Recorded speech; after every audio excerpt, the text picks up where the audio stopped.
Mon fils cadet, pilote de ligne, m'a appelé ce matin-là. Sa voix tremblait d'une inquiétude que je ne lui connaissais pas. Maman, quelque chose d'étrange se passe. Ma belle-sœur est à la maison, n'est-ce pas? Oui, bien sûr, ai-je répondu avec assurance, regardant vers l'escalier d'où provenait le bruit de la douche. Elle est en haut, elle prend sa douche. Un silence pesant s'est installé. Puis sa voix est descendue jusqu'à n'être qu'un murmure chargé d'effroi. C'est impossible, maman. J'ai son passeport dans mes mains. Elle vient de monter à bord de mon vol pour Paris. À cet instant précis, j'ai entendu des pas derrière moi. Une voix douce, familière, a flotté jusqu'à mes oreilles. Je suis contente que tu sois rentrée, belle maman. Mon sang s'est glacé dans mes veines. Si vous regardez cette vidéo, je vous en supplie, aimez-la, abonnez-vous à la chaîne, et dites-moi dans les commentaires d'où vous suivez cette histoire. Je veux savoir jusqu'où mon récit a voyagé, jusqu'où la vérité peut voyager. Ce matin-là avait commencé comme tous les autres. Un matin ordinaire dans ma vie ordinaire. J'étais dans la cuisine, mes mains plongées dans l'eau savonneuse, finissant la vaisselle du petit déjeuner. Mon fils aîné, James, était parti travailler aux aurores, laissant la maison dans ce silence familier que j'avais appris à chérir au fil des années. Mon petit-fils Noah, ce garnement espiègle de 7 ans qui fait battre mon cœur chaque jour, avait déjà été récupéré par le bus scolaire jaune qui passait devant notre maison à 8 heures tapantes. Et Cassandra, ma belle-fille, l'épouse de James, venait tout juste de monter à l'étage. Sa voix mélodieuse avait flotté jusqu'à moi depuis le palier. « Belle maman, je vais prendre une douche rapide. »« D'accord, ma chérie, » avais-je répondu en souriant, essuyant mes mains sur mon tablier à fleurs.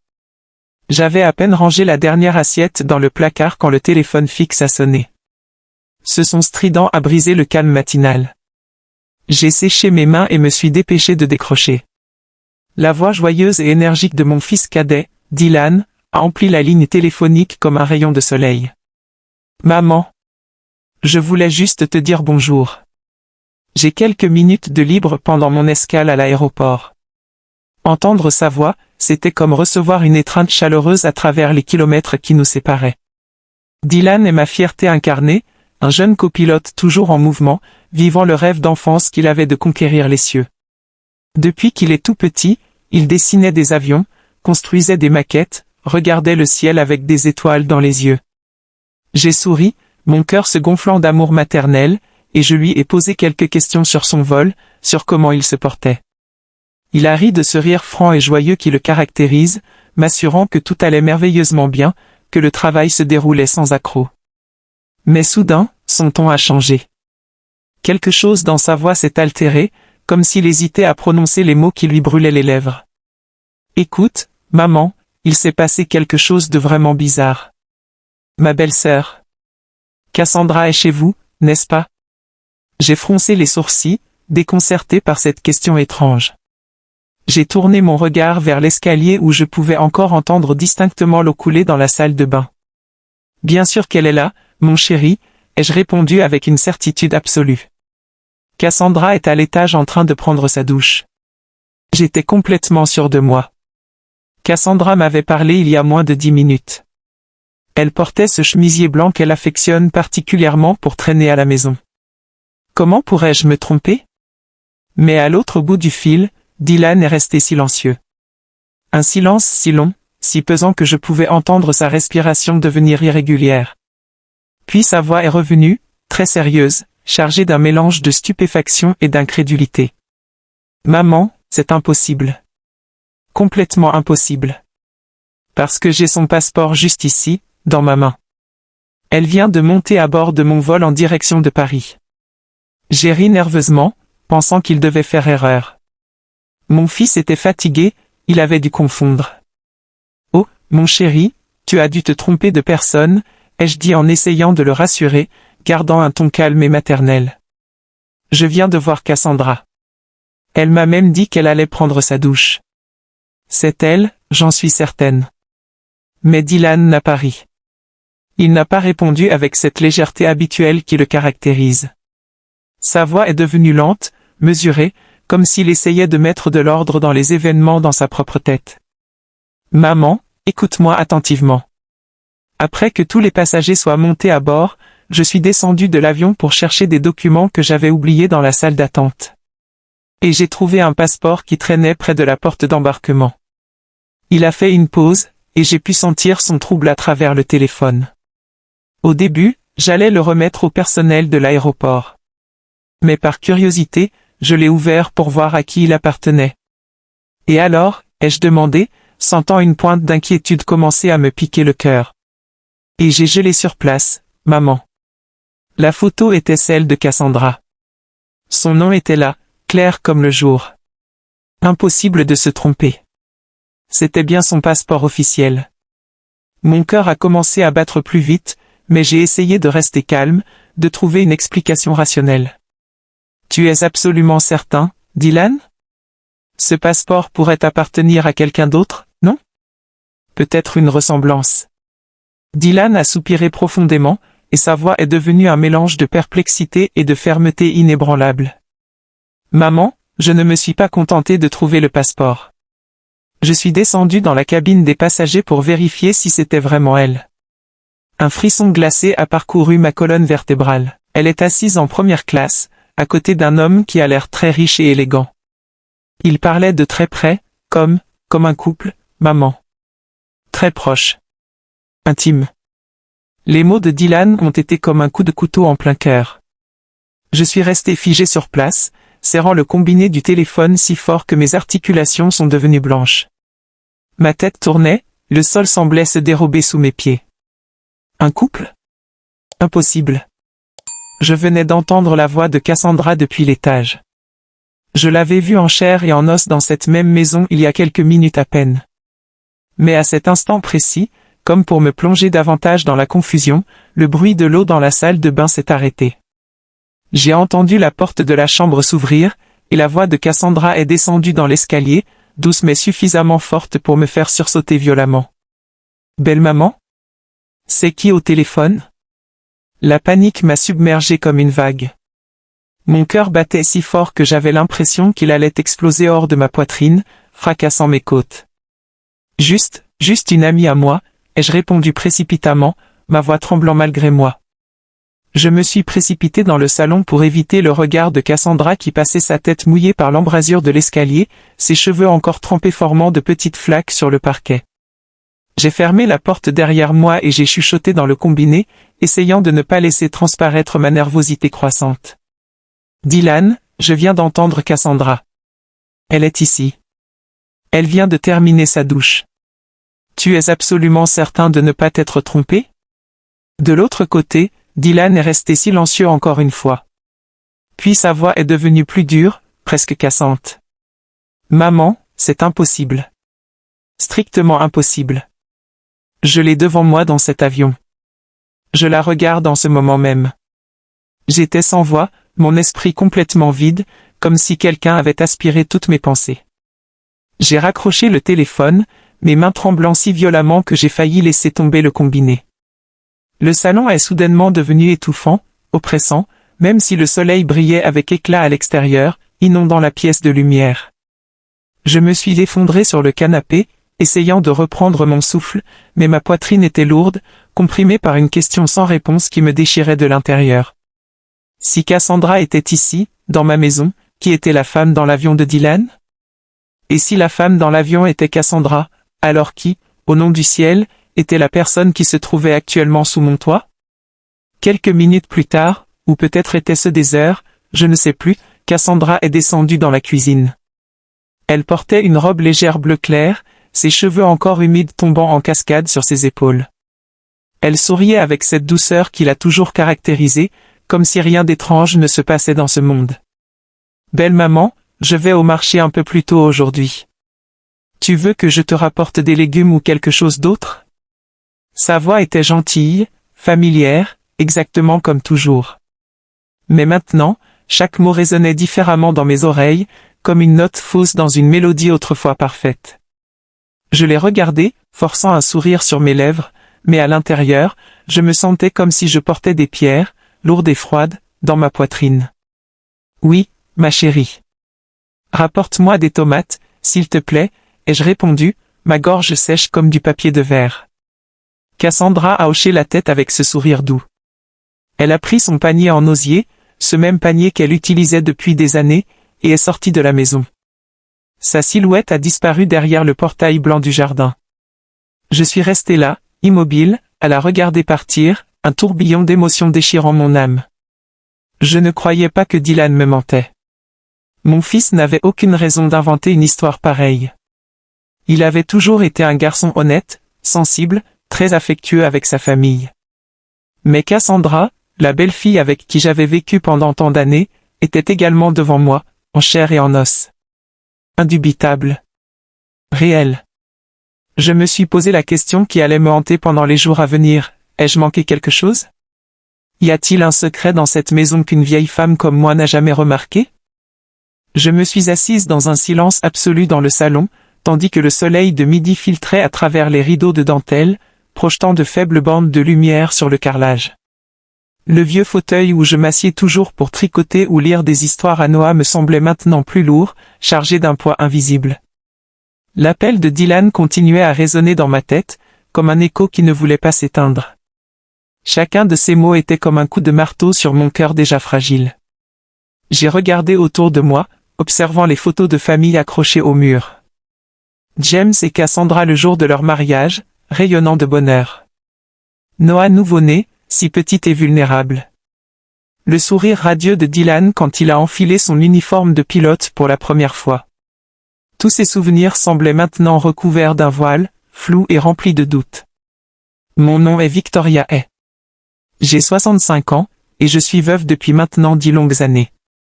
Je vis dans un quartier paisible de classe moyenne à Phoenix, en Arizona, un endroit où les maisons ont toutes des jardins bien entretenus et où les voisins se saluent encore chaleureusement. Mon mari, Michael, nous a quittés il y a une décennie, emporté par une maladie cruelle, me laissant seul avec les 2 fils que j'aime plus que ma propre vie.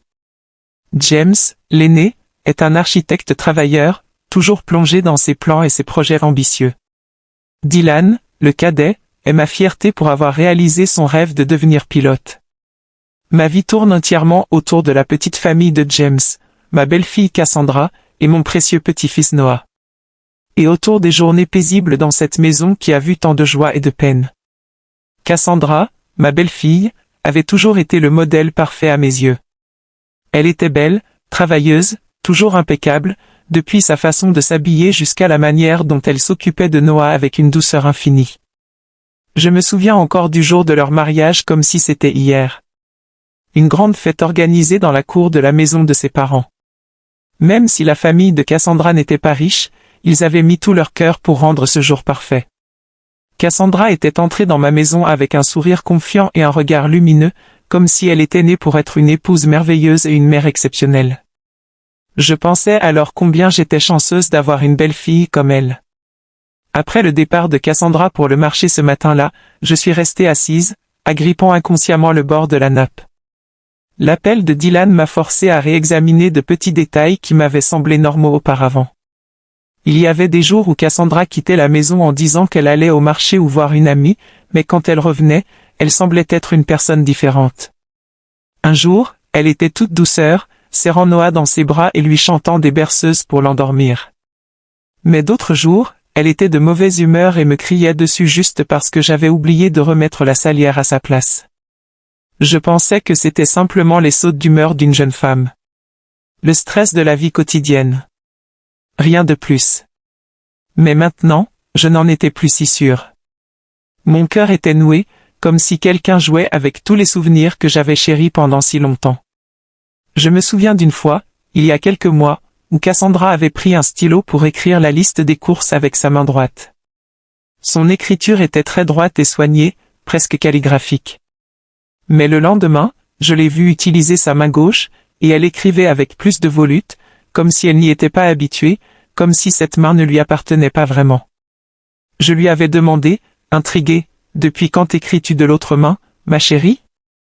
Elle avait ri légèrement et répondu rapidement, presque trop rapidement, « Oh, juste pour m'amuser, belle maman. » Je m'entraîne. C'est un exercice mental, paraît-il. J'avais hoché la tête sans y accorder plus d'importance, sans y réfléchir davantage. Mais maintenant, ce détail était devenu un morceau coupant dans mon esprit, une pièce de puzzle qui ne s'emboîtait pas correctement. J'étais perdu dans mes pensées tourmentées quand j'ai entendu la porte d'entrée s'ouvrir brusquement. Noah est entré en courant, son sac à dos rebondissant sur son dos. Il m'a serré fort dans ses bras, disant de sa petite voix joyeuse: « Mamie, la maîtresse m'a félicité aujourd'hui parce que j'ai super bien dessiné. » J'ai caressé sa tête blonde, essayant de sourire, mais je sentais toujours ce poids oppressant dans ma poitrine. Noah s'est assis et a sorti son cahier pour me le montrer, ses yeux brillants d'excitation enfantine. « Mamie, regarde bien. Hier, maman m'a aidé à faire mes devoirs avec sa main droite, et son écriture était tellement jolie. Mais aujourd'hui, elle a écrit avec sa main gauche, et c'est sorti tout tordu. » Le petit garçon pointait du doigt 2 pages de son cahier, une avec des lettres bien formées et élégantes, l'autre avec des lettres maladroites et bancales. J'ai regardé l'écriture, et mon cœur s'est serré douloureusement. « Ta maman était occupée aujourd'hui, mon chéri. Elle était probablement fatiguée. C'est pour ça qu'elle a écrit comme ça, ai-je dit, essayant de dissimuler ma confusion grandissante. Mais Noah m'a regardé avec ses yeux innocents, si purs, si honnêtes. Mamie, maman est tellement bizarre parfois. Certains jours, elle me serre très, très fort dans ses bras et me couvre de bisous. Mais d'autres jours, elle ne me regarde même pas, comme si je n'existais pas. » Les mots de mon petit-fils ont été un autre coup de poignard. Je l'ai serré contre moi, essayant de le réconforter, mais dans ma tête, tout commençait à s'emmêler comme des fils de laine enchevêtrés. Juste à ce moment-là, la sonnette de la porte d'entrée a retenti. Je me suis levé, j'ai ouvert, et j'ai vu Madame Collins, ma bonne voisine depuis des années, se tenant là avec l'assiette que Cassandra lui avait apportée la veille. Elle souriait de son sourire habituel et bienveillant, mais il y avait une curiosité évidente dans ses yeux. « Victoria, votre belle-fille est tellement gentille, vraiment. Mais hier, j'ai remarqué qu'elle m'a rendu l'assiette avec sa main gauche. Et vous m'aviez dit qu'elle était droitière, n'est-ce pas? C'est étrange. Ou peut-être qu'elle est ambidextre. » J'ai forcé un sourire et répondu, « Peut-être bien, Hélène. Tu veux entrer prendre un thé ?» Elle a hoché la tête et est entrée, mais son commentaire était comme une épine plantée en moi, douloureuse et persistante. Ce n'était pas seulement moi. Même les voisins avaient remarqué cette différence troublante. Je lui ai servi du thé et nous avons parlé de choses et d'autres, de la météo, du quartier.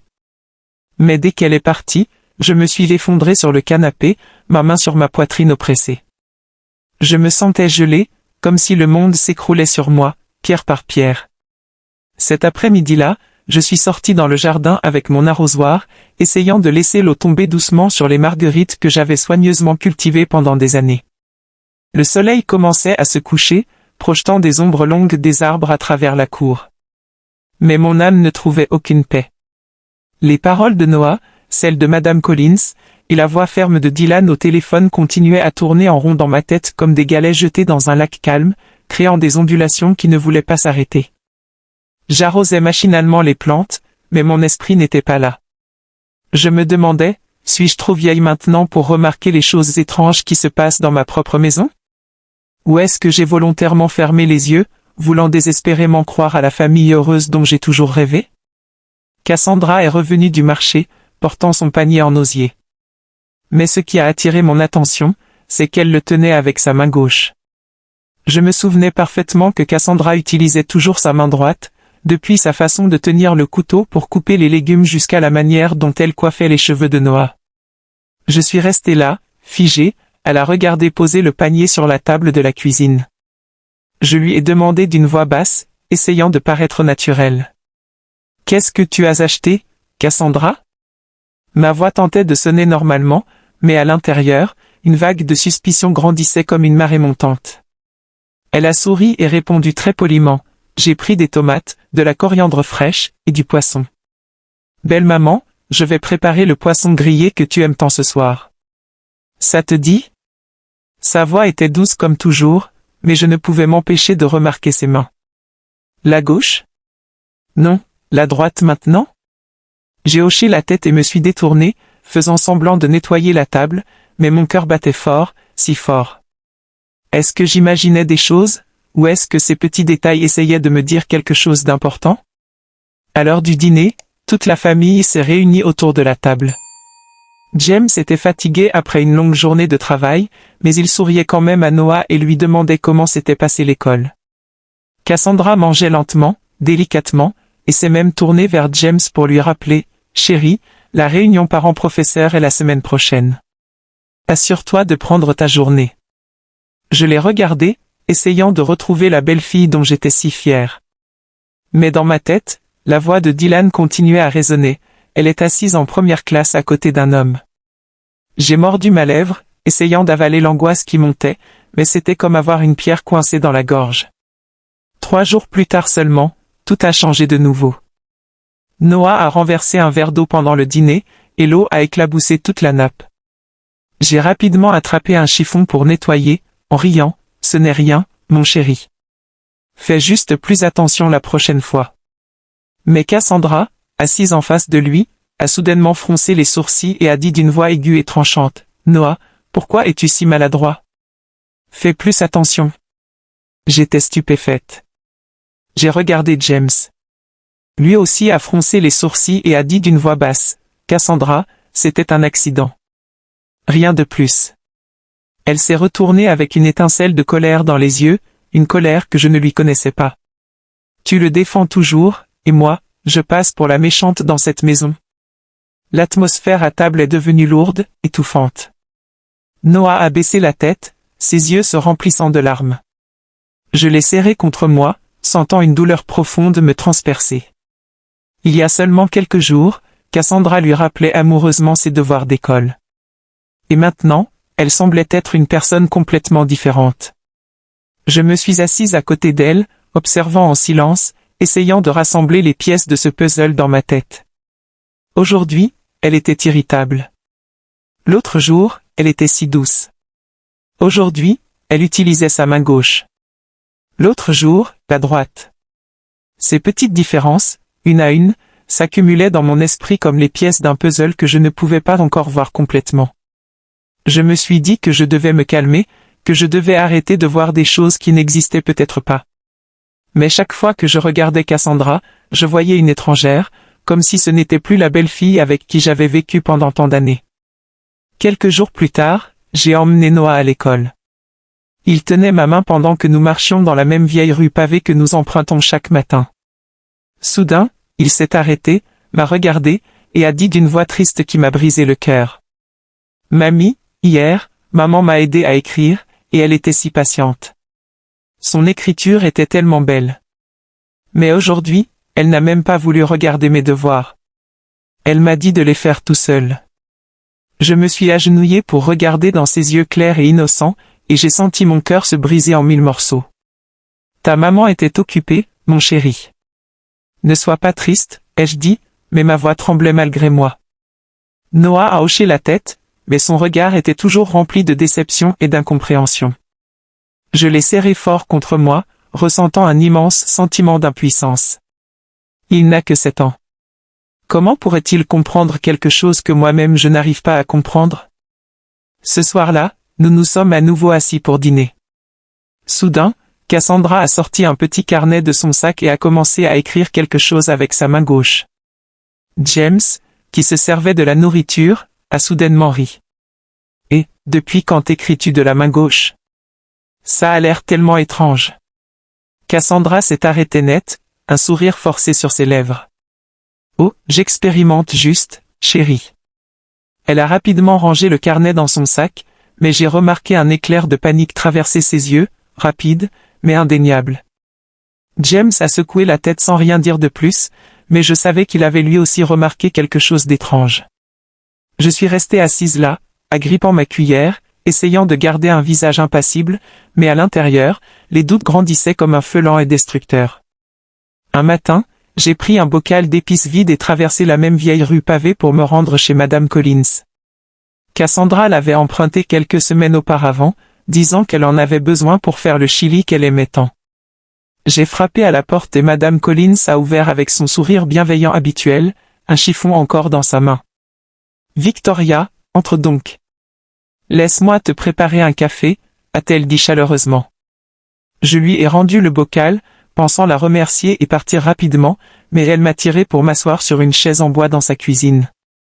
L'atmosphère était chaleureuse, ça sentait le café fraîchement torréfié, mais je n'arrivais pas à me détendre.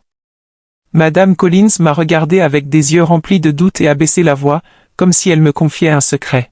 « Victoria, s'il te plaît, ne te fâche pas pour ce que je vais dire. Est-ce que la personnalité de ta belle-fille a changé? Un jour, elle me salue si joyeusement et me demande même des nouvelles de mes enfants. Mais hier, elle est passée par ici, je lui ai fait signe de la main, et elle ne m'a même pas reconnu, comme si elle ne me connaissait pas du tout. » Les paroles de Madame Collins ont été une autre pierre lancée dans le lac troublé de mon cœur. J'ai forcé un sourire et répondu, elle devait être pressée, Hélène. Tu sais comment sont les jeunes de nos jours. Mais à l'intérieur, j'étais un véritable chaos. Je savais que Madame Collins ne parlait pas juste pour parler. C'est une personne très sensible qui fait toujours attention aux détails. Si même elle remarquait combien Cassandra était étrange, alors mes soupçons n'étaient plus seulement mon imagination. Je suis resté encore un petit moment, j'ai pris une gorgée du café maintenant froid, et je lui ai dit au revoir, le cœur lourd comme du plomb. Sur le chemin du retour, je suis passé devant la boulangerie de Monsieur Parker, où j'achète toujours du pain sucré pour Noah. Monsieur Parker était au comptoir, et quand il m'a vu, il a souri largement. « Madame est... Qu'est-ce que je peux préparer pour le petit champion aujourd'hui ?» J'ai commandé quelques pâtisseries, et il a soudainement demandé, « Vous êtes bien la maman de James, n'est-ce pas ?» Sa femme est venue l'autre jour. Tellement gentille. Elle m'a même dit combien mon pain était délicieux. Mais ce matin, elle est revenue avec un air renfrogné. Elle a acheté le pain et n'a même pas dit merci. Elle est juste partie comme ça. J'ai gelé sur place, agrippant la poignée de mon sac à main. Elle devait être fatiguée, Joe, ai-je répondu, ma voix tremblante. Je l'ai remerciée rapidement et suis parti. Les paroles de Monsieur Parker étaient un autre couteau, coupant plus profondément dans les doutes qui grandissaient en moi. Quand je suis rentré à la maison, je me suis préparé du thé et me suis assise sur le porche. Le vent soufflait doucement, transportant le parfum des marguerites du jardin. J'ai regardé vers la rue qui menait au marché, celle que Cassandra empruntait toujours. Soudain, je l'ai vue revenir, portant son sac de course, mais elle m'a salué d'une voix sèche, presque hostile. « Bonjour, belle maman. » Aucun sourire. Aucune joie comme hier quand elle se vantait d'avoir obtenu une bonne affaire sur la coriandre. J'ai hoché la tête et répondu d'une voix basse, « Tu es déjà de retour. » Mais à l'intérieur, je ne pouvais m'empêcher de l'observer plus attentivement. Le chemisier qu'elle portait aujourd'hui était bleu marine, différent du chemisier blanc qu'elle avait en partant. J'ai essayé de lui demander d'une voix douce, « Pourquoi as-tu changé de chemisier ?» Cassandra s'est arrêtée une seconde, puis a rapidement répondu, « Oh, j'ai eu une tache dessus et j'ai dû en changer. » Elle a souri à moitié et s'est dépêchée d'aller dans la cuisine. Je suis resté là, ma tasse de thé dans les mains, sentant comme si un rocher m'écrasait la poitrine. Les paroles de Madame Collins, celles de Monsieur Parker, et la façon dont Cassandra me répondait, tout me forçait à arrêter d'ignorer les choses. Ce soir-là, nous dînions tous ensemble. Noah parlait de l'école avec sa petite voix joyeuse, mais j'ai remarqué que Cassandra se contentait de hocher la tête sans vraiment lui répondre, contrairement aux autres fois. Quand James a demandé « Tu as fini de manger pour que maman puisse débarrasser les assiettes ?» Noah s'est soudainement tourné vers moi et a dit innocemment « Mamie, aujourd'hui maman ne m'a pas chanté de chanson pour m'endormir. Mais hier, elle m'a chanté cette chanson, Cielito lindo, celle que tu me chantes toujours, et c'était tellement beau. » J'ai regardé Cassandra, qui se servait de la nourriture sans réagir. Mais les paroles de Noah étaient comme une aiguille dans mon cœur. Cette berceuse, ce Cielito lindo que j'avais l'habitude de chanter à James et Dylan quand ils étaient petits, seule Cassandra et moi la connaissions dans cette maison. Alors pourquoi l'avait-elle chantée hier et pas aujourd'hui? Pourquoi changeait-elle si rapidement, si complètement? Je me suis levé pour débarrasser les assiettes, mais mon esprit n'était plus là. Je me souvenais des fois où Cassandra quittait la maison en disant qu'elle allait voir une amie, mais revenait avec un regard étrange, distant. Un jour, elle avait rapporté un bouquet de fleurs fraîches, disant qu'une amie les lui avait offertes. Mais un autre jour, elle s'était mise en colère quand je lui avais demandé « Où es-tu allé aujourd'hui pour rentrer si tard ?» Je pensais que c'était des choses sans importance, mais maintenant elles semblaient être les pièces d'un secret bien plus grand et plus sombre. Je ne voulais pas croire que Cassandra me cachait quelque chose, mais chaque mot, chaque geste de sa part me faisait douter davantage. Cette nuit-là, après avoir nettoyé la cuisine, je me suis assise à la table de la salle à manger et j'ai sorti un vieux carnet d'un tiroir. Ma main tremblait en écrivant la première ligne. 15 heures, Cassandra part pour le marché. Retour à 18 heures, portant un chemisier bleu. Attitude irritable. Je ne savais pas ce que je faisais, mais je savais que je ne pouvais plus continuer à faire comme si rien ne se passait. J'ai continué à écrire. Hier, elle a chanté pour endormir Noah. Tendre. Aujourd'hui, elle était froide, n'a pas chanté. Chaque mot était un trait lourd, comme si je gravais mes soupçons dans la réalité. Mon vieux carnet était maintenant rempli de notes sur Cassandra. Chaque ligne était un morceau de mon doute, comme si je peignais un tableau que je n'osais pas regarder. Je me suis assise dans la cuisine, regardant le carnet d'un cœur lourd. Je ne pouvais plus garder toutes ces pensées pour moi. Elles étaient comme des vagues qui montaient et descendaient, me laissant seule dans ma confusion. J'avais besoin de quelqu'un à qui parler, quelqu'un qui me comprendrait, qui ne me jugerait pas, qui ne sauterait pas aux conclusions hâtives. J'ai immédiatement pensé à Carole, ma meilleure amie depuis notre jeunesse, quand nous nous asseyions pour tricoter sous un arbre et nous racontions nos vies. J'ai décroché le téléphone, ma voix tremblante. « Carole, tu es libre cet après-midi ? Allons au café au coin de la rue. J'ai besoin de parler. » Carole a accepté instantanément, sa voix aussi chaleureuse que toujours. « Victoria, je savais que quelque chose n'allait pas, attends moi. J'arrive tout de suite. » J'ai ressenti un petit soulagement, mais l'inquiétude pesait toujours lourdement sur moi. J'ai mis mon vieux châle et j'ai quitté la maison pour le petit café au coin de la rue, où Carole et moi avions partagé tant de joie et de peine au fil des décennies. L'endroit était le même, avec ses tables en bois sombre et cette délicieuse odeur de café fraîchement torréfié qui flottait dans l'air. J'ai choisi une table dans un coin où la lumière était tamisée, pour que personne ne puisse entendre notre conversation. Je me suis assise là, serrant la tasse de café chaud entre mes mains, mais mon âme était froide, gelée. Je me demandais comment j'allais lui raconter tous ces soupçons. Comment j'allais oser admettre que je doutais de ma propre belle-fille? Carole est arrivée, portant un pull léger et un sac de légumes frais.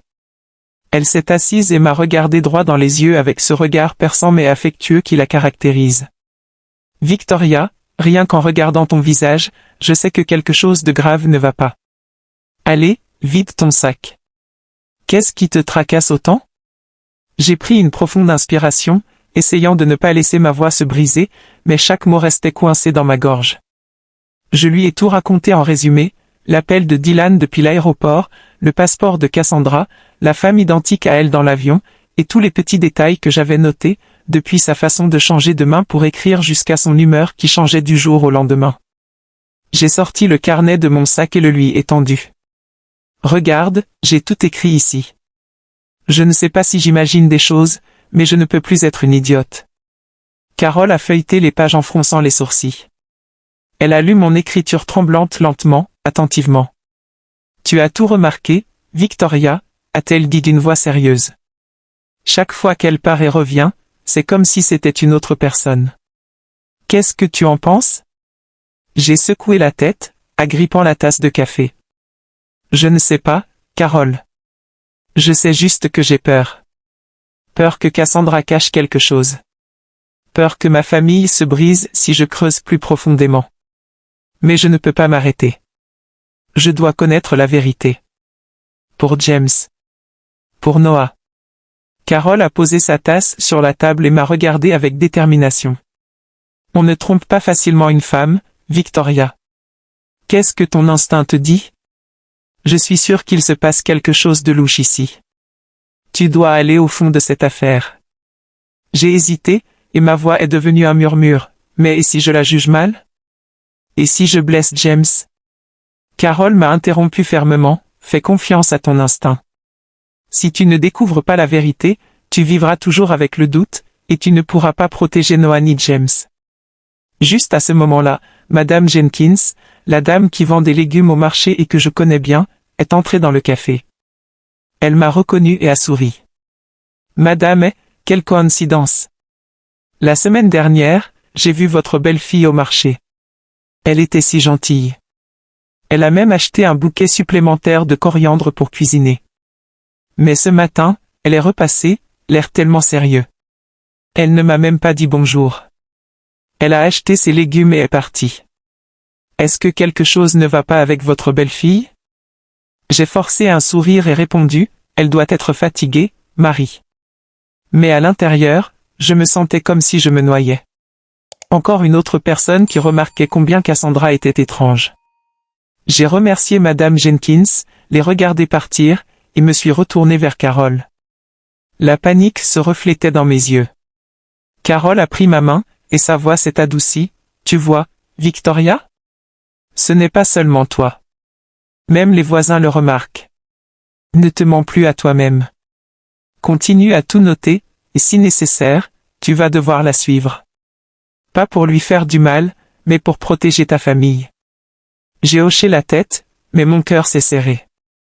Je savais que Carole avait raison, mais l'idée de suivre ma propre belle-fille me donnait l'impression de trahir ma famille. J'avais passé toute ma vie à prendre soin de cette maison, et maintenant je devais faire quelque chose que je n'aurais jamais imaginé, enquêter sur l'un des miens. Cet après-midi-là, je suis rentré chez moi, la tête toujours en désordre. Cassandra a quitté la maison en portant son panier rouge familier. « Belle maman, je vais au marché pour un moment », a-t-elle dit d'une voix douce. J'ai hoché la tête, mais dès qu'elle a disparu derrière le portail, j'ai ouvert mon carnet et écrit. 15 heures, Cassandra part pour le marché avec un panier rouge. Attitude normale. Je suis resté là, regardant l'horloge, comptant chaque minute. À 18 heures, Cassandra est revenue, mais le panier qu'elle tenait dans sa main était maintenant bleu. J'ai été surprise et lui ai demandé, « Tu as changé de panier ?» Elle a souri et répondu rapidement, « Oui, l'autre s'est cassé et une amie m'a prêté celui-ci. » J'ai hoché la tête, mais mes mains tremblaient en ajoutant dans le carnet. Retour à 18 heures, portant un panier bleu. Voix un peu précipitée. Mes notes s'accumulaient. Chaque ligne était un pas de plus vers la vérité, mais aussi un pas de plus loin de l'image de la vieille mère qui sait seulement aimer et faire confiance. Le week-end, James est parti tôt pour des heures supplémentaires au travail, et Noah était à une activité scolaire, laissant la maison silencieuse, juste Cassandra et moi. Je nettoyais la table de la salle à manger, essayant de m'occuper l'esprit pour chasser les doutes qui me dévoraient. Mais alors, Cassandra est descendue de sa chambre dans une robe jaune pâle à fleurs, l'air aussi fraîche qu'elle l'était dans ses premiers jours de mariage. « Belle maman, je vais au marché pour un moment », a-t-elle dit d'une voix douce. Elle a pris son panier en osier habituel et est partie. J'ai hoché la tête en souriant, mais à l'intérieur, une voix insistait, « Suis-la, Victoria. Va trouver la vérité. » Je n'ai pas réfléchi à deux fois. J'ai pris mon vieux châle, je l'ai mis sur ma tête pour me couvrir un peu le visage, et j'ai quitté la maison en silence, gardant une distance sécuritaire derrière Cassandra. Le soleil était brûlant, la sueur trempait mon dos, mais je m'en fichais. Je voulais juste savoir où elle allait vraiment, ce qu'elle faisait réellement. Cassandra marchait rapidement dans la rue pavée qui menait au marché. Mais soudain, au lieu de tourner à droite comme toujours, elle a tourné à gauche dans une ruelle derrière un quartier ouvrier. Les maisons étaient vieilles, entassées les unes contre les autres, avec de la peinture écaillée et des toits en tôle rouillée. J'ai ralenti, mon cœur battant la chamade, essayant de me cacher derrière des vélos garés sur le trottoir. Cassandra ne s'est pas retournée. Elle a continué à marcher, s'engageant dans une ruelle encore plus étroite où la lumière du soleil atteignait à peine le sol. Je me suis caché derrière un atelier de mécanique où un homme était concentré à serrer des écrous. J'ai vu Cassandra s'arrêter devant une vieille porte en bois, frapper doucement, puis l'entrer et disparaître à l'intérieur. Je suis resté là, ma respiration saccadée, ma tête tournant. Qu'est-ce que ma belle-fille faisait là? Ce n'était pas le marché, ni la maison d'une de ses amies qu'elle avait mentionnée. Je voulais m'approcher, frapper à la porte, et lui demander directement. Mais mes pieds semblaient cloués au sol. J'avais peur de la vérité, peur que ce que j'étais sur le point de découvrir ne brise tout. À la fin, je me suis retourné et suis rentré chez moi, rempli de questions, chaque pas plus lourd que le précédent. J'avais à peine poussé le portail que je me suis figé sur place. Cassandra était debout dans la cuisine, coupant des légumes, portant un chemisier blanc, complètement différent de la robe à fleurs dans laquelle elle était partie. Elle fronçait les sourcils et m'a regardé avec des yeux froids et perçants. « Où étiez-vous, belle maman? Vous rentrez seulement maintenant ?» Je suis resté figé, la bouche sèche, incapable de prononcer un mot. Il y a seulement quelques minutes, je l'avais vue entrer dans cette ruelle vêtue d'une robe jaune. Comment avait-elle pu revenir si rapidement? Et ce chemisier blanc? J'ai balbutié, je suis juste allé me promener, c'est tout. Cassandra a hoché la tête sans rien dire de plus, mais son regard m'a envoyé un frisson glacé le long de la colonne vertébrale. Je suis monté dans ma chambre en prétendant chercher quelque chose, mais en réalité, c'était pour échapper à ce regard, pour calmer mon cœur qui battait violemment dans ma poitrine. Cette nuit-là, j'étais assise en train de tricoter quand Noah a couru dans ma chambre, les joues rouges d'avoir joué dans la cour. Il a serré mes jambes, sanglotant. « Mamie, maman m'a crié dessus juste parce que j'ai fait tomber un crayon. Pas comme hier. Hier, elle était si gentille, elle m'a même serré dans ses bras très fort.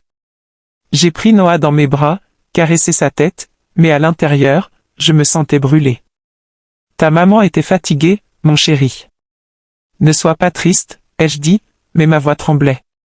Noah a caché son visage dans mon épaule et a chuchoté d'une voix brisée.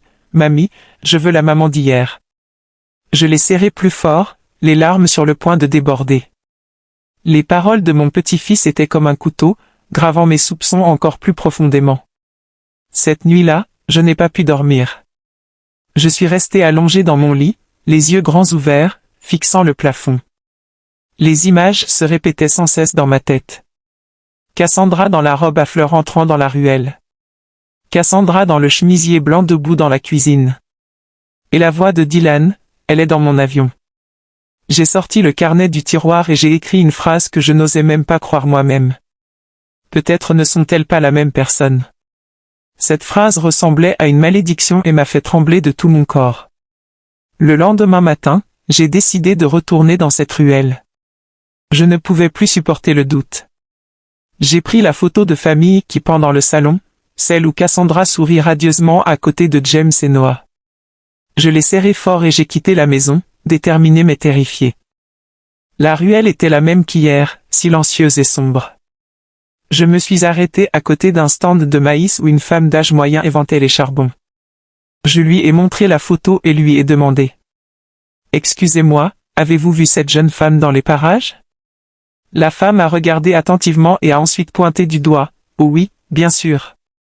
Elle va et vient souvent de la maison au numéro 14, celle-là. » Je l'ai remercié, mon cœur battant dans ma gorge, et j'ai marché directement vers cette maison.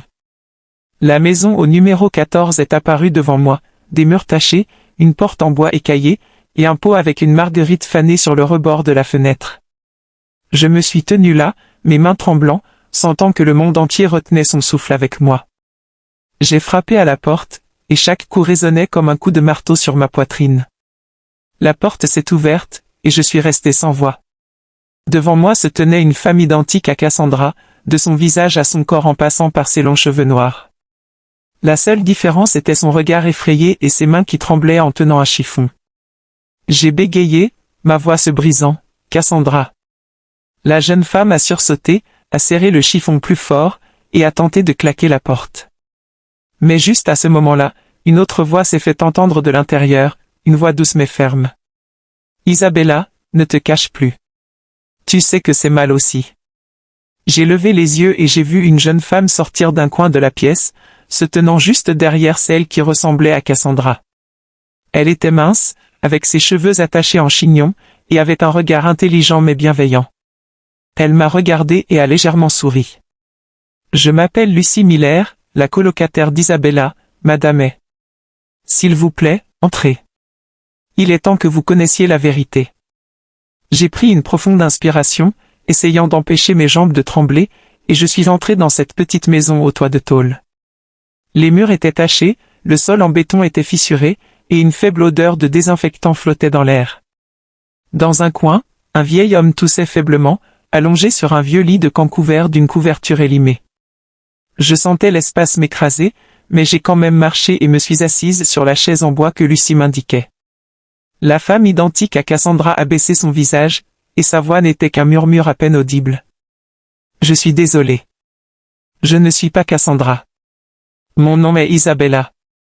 Je l'ai regardée, mon esprit tourbillonnant, incapable de dire quoi que ce soit. Isabella. Le nom était étrange, mais le visage était trop familier, trop troublant. J'ai joint mes mains, essayant de garder ma voix ferme. Expliquez-moi pourquoi vous ressemblez tant à ma belle-fille et pourquoi vous apparaissez dans ma maison. Isabella a levé les yeux, ses yeux remplis de culpabilité, mais elle n'a pas répondu immédiatement. Au lieu de cela, Lucie s'est assise à côté d'elle, a versé un verre d'eau d'une vieille cruche en plastique, et a commencé à parler. Isabella est très pauvre, madame, a dit Lucie d'une voix calme et claire. Ses parents adoptifs sont très malades, surtout le monsieur allongé là-bas. Il y a quelques années, Isabella a rencontré Cassandra par hasard au marché. Elles se ressemblaient comme deux gouttes d'eau. Et Cassandra a profité de ça. Elle a proposé à Isabella de se faire passer pour elle, de la remplacer pendant quelques heures chaque fois qu'elle en avait besoin. Isabella ne voulait pas, mais Cassandra la payait très bien, et sa famille avait désespérément besoin d'argent pour les médicaments. J'ai regardé Isabella et j'ai vu que sa tête était baissée, serrant le chiffon si fort que ses jointures étaient devenues blanches. La remplacer pourquoi, ai-je insisté, ma voix remplie d'incrédulité. Pourquoi Cassandra aurait-elle besoin de quelqu'un pour se faire passer pour elle? Isabella a levé les yeux, sa voix tremblant. Je ne sais pas tout, madame. Elle me disait juste, tu restes dans la maison pendant quelques heures, tu fais quelques trucs comme aller au marché, t'occuper du garçon, et ensuite elle me donnait de l'argent. Beaucoup d'argent. Assez pour acheter les médicaments de mes parents. Je n'osais pas en demander plus. Elle a baissé la tête, et des larmes ont commencé à rouler sur ses joues.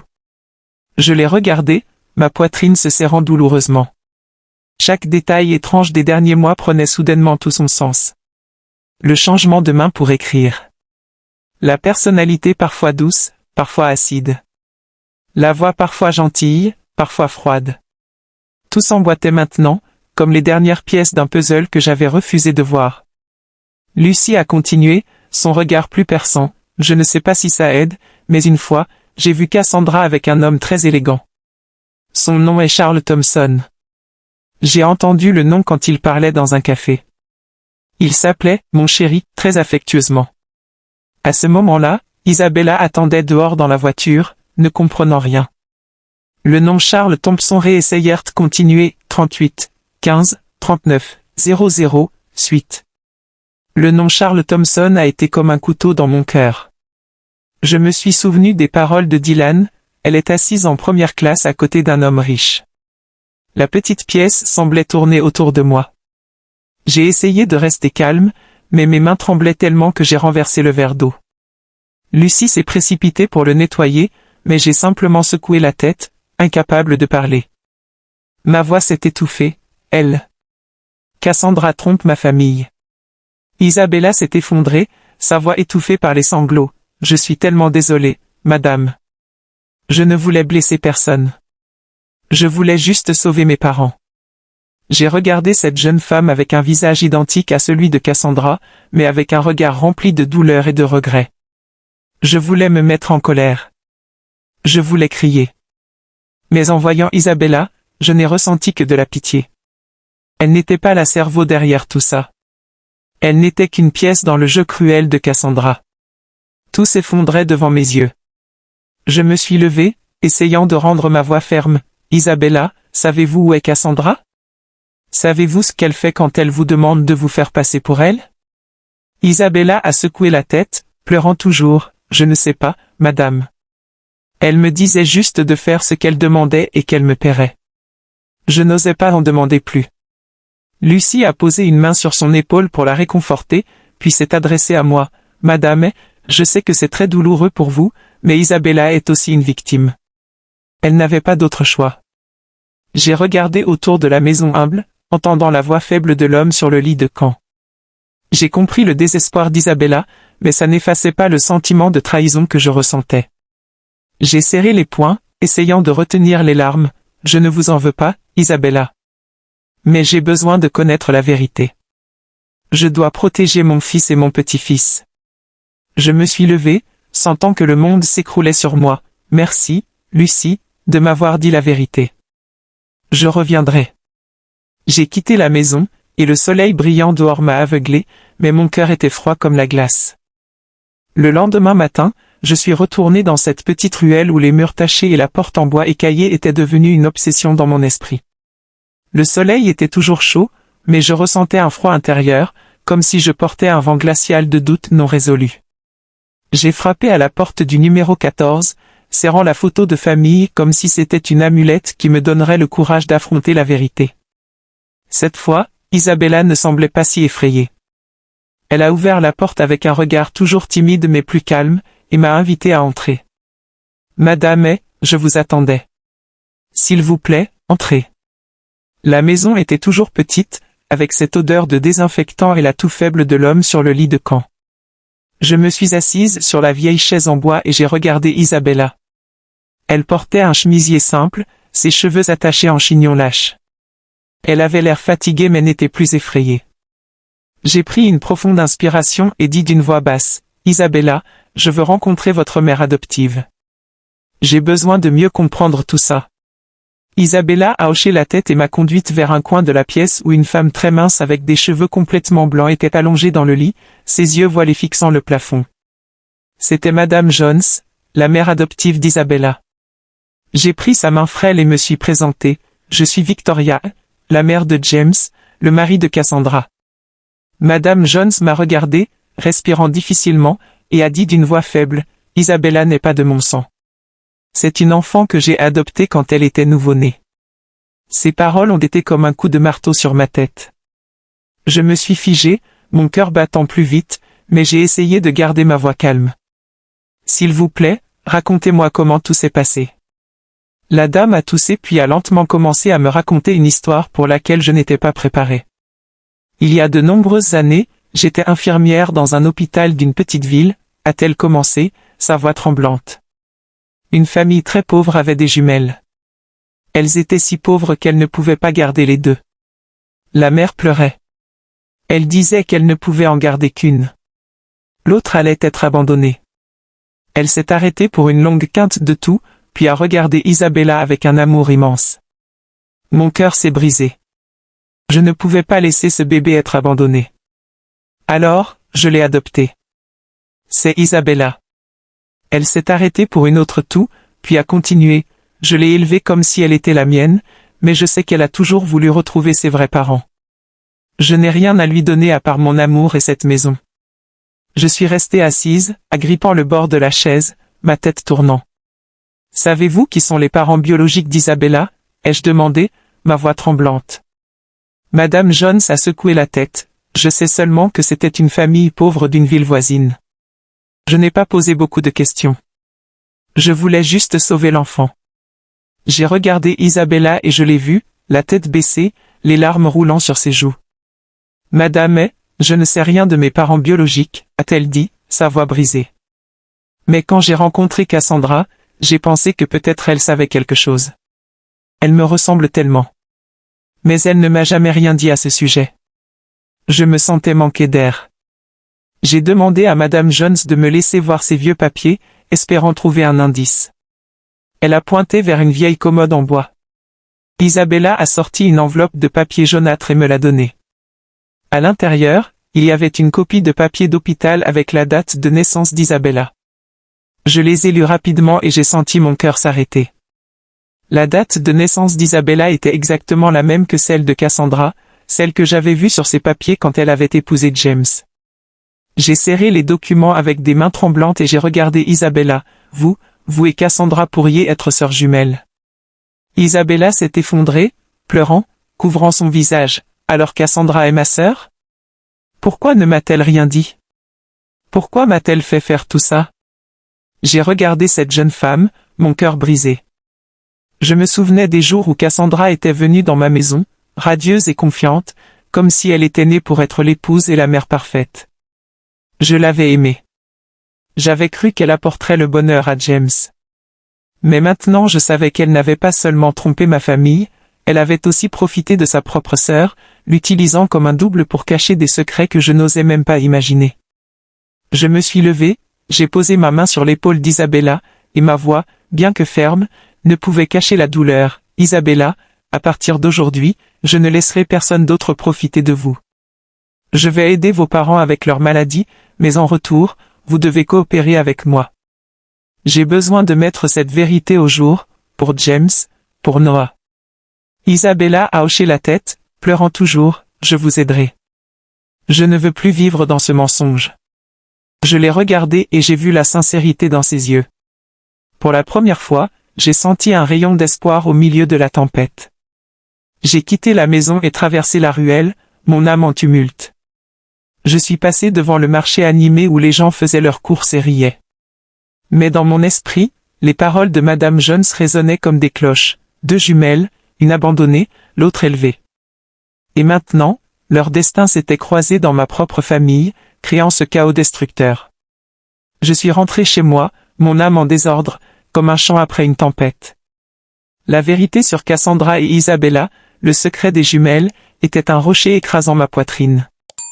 J'étais à un carrefour pour lequel je n'étais pas préparé, confronter ma belle-fille, la femme qui nous avait tous trompés, et révéler la vérité à James et Noah. Cette nuit-là, j'ai appelé Dylan.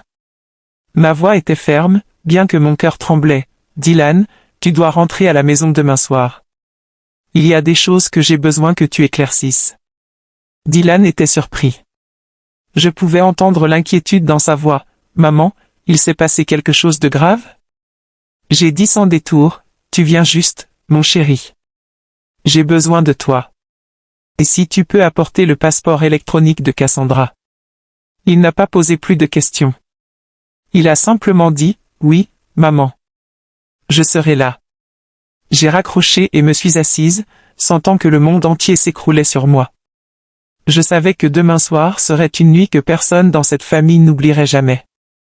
Le lendemain, je me suis levé tôt et j'ai préparé un grand dîner familial. J'ai mis une nappe blanche sur la table, allumé quelques bougies. J'ai cuisiné le chili que James aime tant et le poisson grillé que Noah demande toujours. Je voulais que ce dîner soit spécial, pas pour célébrer, mais pour marquer un avant et un après dans nos vies. J'étais dans la cuisine en train de couper des légumes, mais mon esprit était ailleurs, entre cette ruelle sombre et les paroles d'Isabella. Je me disais que je devais être forte pour James, pour Noah. Mais chaque coup de couteau ressemblait à une coupure dans mon propre cœur. James est rentré alors que la nuit commençait à tomber, fatigué du travail. En voyant la table mise, il a été surpris. Qu'est-ce qu'on célèbre? Pourquoi as-tu fait tant de nourriture, maman? J'ai souri, essayant de paraître calme. Je voulais juste qu'on ait tous un bon dîner ensemble. Assieds-toi, mon chéri. Cassandra est entrée avec sa robe bleu clair, un sourire doux, mais un peu de nervosité dans les yeux.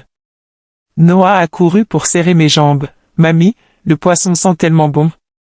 J'ai caressé sa tête, une boule dans la gorge.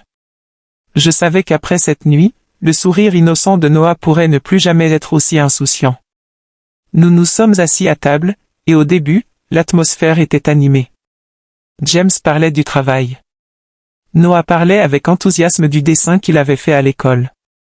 Cassandra hochait la tête, commentant occasionnellement, mais j'ai remarqué que sa main tremblait légèrement en tenant sa cuillère.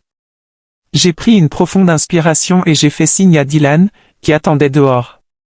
Il est entré, et juste derrière lui se tenait Isabella, vêtue d'une robe simple, son visage identique à celui de Cassandra, mais avec un regard rempli d'angoisse.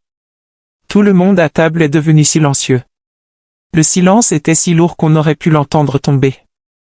Noah a regardé, confus, de Cassandra à Isabella, et a demandé innocemment, « Pourquoi il y a 2 mamans ?»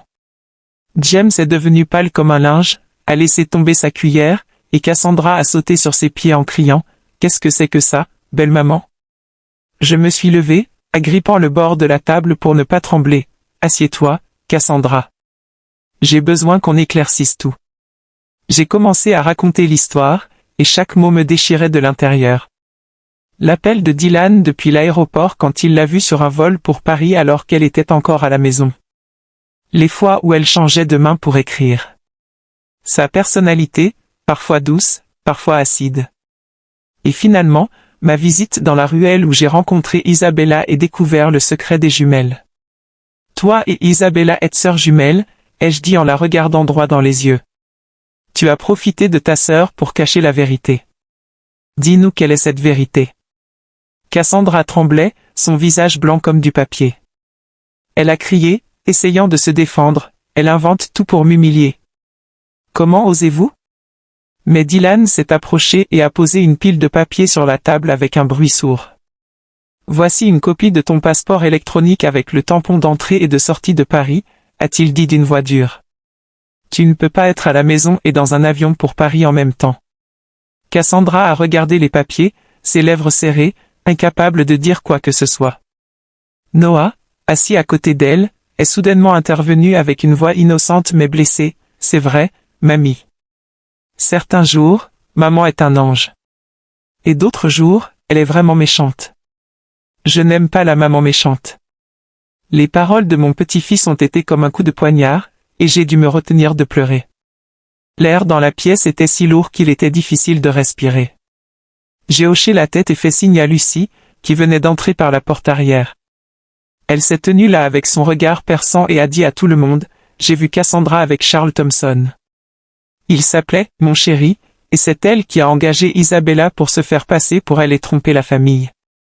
James s'est tourné vers sa femme, sa voix brisée. « Est-ce vrai, Cassandra? Dis-moi. Est-ce vrai? » Cassandra a mordu sa lèvre, silencieuse pendant un long moment. Puis soudain, elle a crié, sa voix remplie de fureur. « Oui, c'est vrai? J'ai un amant. Je suis fatiguée de cette vie misérable. Je suis fatiguée d'être la belle-fille dans cette maison. Charles me donne une vie 100 fois meilleure. Et toi, James, tu ne vaux rien. » Ces mots ont été comme une bombe qui a explosé dans la pièce. James s'est figé, serrant ses poings si fort qu'ils sont devenus blancs. Noah s'est effondré en pleurant et a couru pour me serrer, sa voix tremblante. « Mamie, qu'est-ce que maman a dit ?» Je l'ai serré fort, et les larmes ont roulé sur mes joues. J'ai regardé Cassandra avec un cœur brisé. Elle se tenait là avec un regard froid, sans une once de remords. James s'est levé, sa voix tremblante. « Cassandra, tu penses vraiment ça? » Elle s'est retournée et est partie sans répondre. Isabella, qui était restée silencieuse sur le côté, a soudainement parlé d'une voix basse mais claire. « Sœur, tu n'avais pas besoin de leur faire du mal comme ça. Je voulais juste t'aider, mais je ne savais pas que tu irais aussi loin. » Cassandra lui a lancé un regard furieux, mais n'a rien dit. Elle s'est juste retournée et est partie. La porte a claqué, laissant la pièce dans un silence douloureux. Après cette nuit de confrontation, l'air dans ma maison semblait avoir été volé de toute vie. Le salon qui était autrefois rempli des rires de Noah et des conversations de James était maintenant dans un silence qui étouffait. J'avais vécu toute ma vie pour ma famille, mais maintenant je me sentais comme quelqu'un qui venait de survivre à un ouragan, debout au milieu des décombres de la maison que j'avais tant soignée. Cassandra était partie après avoir crié ces mots amers, laissant James avec un regard vide et Noah avec des larmes innocentes. Je savais que tout avait changé pour toujours. Une semaine plus tard, James et Cassandra sont allés au tribunal pour le divorce. Je n'y suis pas allé, mais James m'en a parlé après, sa voix sèche, comme s'il avait perdu son âme. Maman, elle ne m'a même pas regardé. Elle n'a pas regardé Noah. Elle a signé les papiers et est partie avec cet homme, comme si nous n'avions jamais existé. Je me suis assise à côté de lui, prenant sa main, essayant de ne pas pleurer. Cassandra n'a pas demandé la garde de Noah, comme si le garçon n'avait été qu'une partie d'une pièce de théâtre dont elle s'était lassée. Mon cœur me faisait mal, pas seulement pour James, mais pour Noah, un garçon de 7 ans qui ne méritait pas d'être abandonné ainsi. « Ne t'inquiète pas, mon chéri, » ai-je dit, ma voix tremblante. « Je serai toujours là, et Noah ne manquera jamais d'amour. » Mais à l'intérieur, je savais que cette blessure mettrait longtemps à guérir. James s'est effondré. Il est devenu silencieux, parlait peu. Il s'enterrait simplement dans son travail ou s'asseyait à regarder Noah jouer dans la cour. Je regardais mon fils et je voyais dans ses yeux la même tristesse que mon mari Michael avait dans ses derniers jours, quand il savait qu'il ne pourrait pas rester avec nous. Je voulais le serrer, lui dire que tout irait bien. Mais je ne savais pas par où commencer. Heureusement, Isabella est apparue, silencieuse comme une petite lumière dans l'obscurité. Elle venait à la maison tous les jours. Elle apportait des contenants de nourriture chaude, s'asseyait pour jouer avec Noah, et essuyait ses larmes quand il demandait « Tante Isabella, où est vraiment partie ma maman ?» Je regardais Isabella, je voyais ce visage identique à celui de Cassandra, mais avec un cœur complètement différent. Elle était douce, patiente, et trouvait toujours un moyen de faire rire Noah. Un après-midi, j'ai vu Noah courir pour serrer Isabella, avec sa petite voix joyeuse. « Maman Isabella, apprends-moi à dessiner un petit oiseau. » J'ai été surprise, mon cœur serré. Le garçon l'appelait maman, avec un sourire insouciant que je n'avais pas vu depuis longtemps. Isabella a ri et a caressé sa tête. « Bien sûr, mon amour, mais tu dois le dessiner très joliment pour que je puisse le voir. » Je suis resté là, les larmes roulant sur mes joues. Les paroles innocentes de Noah étaient comme un médicament qui apaisait ma douleur. Je savais qu'Isabella n'avait pas seulement remplacé Cassandra pendant ses jours de tromperie, elle devenait une partie de notre famille avec son propre cœur sincère. Un soir, alors que je nettoyais la cuisine, James m'a appelé dans le salon. Il se tenait là, tenant une petite bague avec des mains tremblantes. Son regard était un mélange de nervosité et de détermination. Isabella était à ses côtés, son visage rougi et ses yeux brillants. James s'est agenouillé, et sa voix s'est brisée. « Isabella, je ne veux plus perdre de temps. Tu as ramené la lumière dans nos vies, à Noah et moi. Accepterais-tu d'être ma femme et la mère de Noah ?» Isabella s'est effondrée en pleurs, me regardant comme si elle cherchait mon approbation. Je me suis approché, j'ai pris sa main, et j'ai hoché doucement la tête. « Tu le mérites, ma chérie. Tu fais partie de cette famille depuis longtemps. » Elle m'a serré dans ses bras. Ses larmes ont trempé mon épaule, et je savais que c'était le moment où ma famille commençait à guérir. Le mariage de James et Isabella a eu lieu peu de temps après, quelque chose de petit mais rempli d'amour. J'étais dans la cour, regardant les roses rouges attachées à la clôture, écoutant les rires de Noah qui portait son petit costume, étant le minuscule témoin de son père. Dylan était revenu d'un voyage de travail et se tenait à côté de son frère avec un sourire aussi radieux que le jour où il avait enfilé son uniforme de pilote pour la première fois. Je me suis assise au premier rang, les larmes roulant sur mes joues. Ce n'étaient pas des larmes de perte, mais de bonheur. J'ai regardé Isabella dans sa robe de mariée simple, tenant la main de James, et j'ai su que ma famille avait trouvé un cœur sincère. Après avoir perdu une fraude, la vie a repris son cours normal. Isabella a maintenu sa vie simple, prenant soin de James et Noah avec tout son amour. Elle cuisinait des repas chauds, chantait pour endormir Noah avec le même cielito lindo que j'avais l'habitude de chanter à mes fils. Chaque soir, elle s'asseyait à côté de James, l'écoutant parler de ses plans et projets avec un regard rempli de fierté. Noah ne demandait plus après son autre mère. Il se blottissait simplement avec Isabella, l'appelant maman avec un sourire radieux. Je regardais ma famille et je voyais comment les blessures se refermaient lentement. Une nuit tardive, je me suis assise sur le porche. Le vent soufflait doucement dans le jardin. Les rires de Noah se faisaient entendre de l'intérieur, mélangés à la voix douce d'Isabella. J'ai jeté un coup d'œil à l'intérieur et j'ai vu James concentré sur son travail pendant qu'Isabella préparait une tasse de thé pour lui, la posant à côté de lui et lui donnant un doux baiser sur le front. J'ai souri, sentant mon cœur enfin en paix. J'ai pensé au long chemin que j'avais parcouru, des premiers doutes, de l'appel de Dylan à cette ruelle sombre où j'avais découvert la vérité. La vérité avait été cruelle, mais comme mon mari Michael avait l'habitude de dire, la vérité te libérera, Victoria. Et c'était vrai. La vérité nous avait libérés. Elle nous avait apporté Isabella et nous avait donné un nouveau départ, beaucoup plus lumineux et beaucoup plus heureux. L'histoire que vous venez d'entendre a été modifiée dans les noms et les lieux pour protéger l'identité des personnes impliquées. Nous ne racontons pas cela pour juger, mais avec l'espoir que quelqu'un l'écoutera et s'arrêtera pour réfléchir à combien de mères souffrent en silence dans leur propre maison. Je me demande vraiment, si vous étiez à ma place, que feriez-vous? Choisiriez-vous de rester silencieuse pour maintenir la paix, ou oseriez-vous affronter tout pour reprendre votre voix? Je veux connaître votre opinion, parce que chaque histoire est comme une bougie qui peut éclairer le chemin pour quelqu'un d'autre. Dieu bénit toujours, et je suis convaincu que le courage nous mène vers des jours meilleurs. Parfois, les choses ne sont pas ce qu'elles semblent être. Parfois, derrière un visage familier se cache un secret qui pourrait changer votre vie entière. Mais j'ai appris quelque chose d'important à travers tout cela. La vraie famille n'est pas définie par le sang ou les apparences. Elle est définie par l'amour, la loyauté et le sacrifice véritable. Isabella n'était pas celle que nous attendions, mais elle était exactement celle dont nous avions besoin. Et parfois, c'est dans la perte que nous trouvons ce que nous cherchions vraiment depuis le début. Aujourd'hui, quand je regarde Noah jouer dans le jardin avec Isabella, quand je vois James sourire à nouveau, quand je sens la paix revenir dans cette maison, je sais que nous avons survécu à la tempête.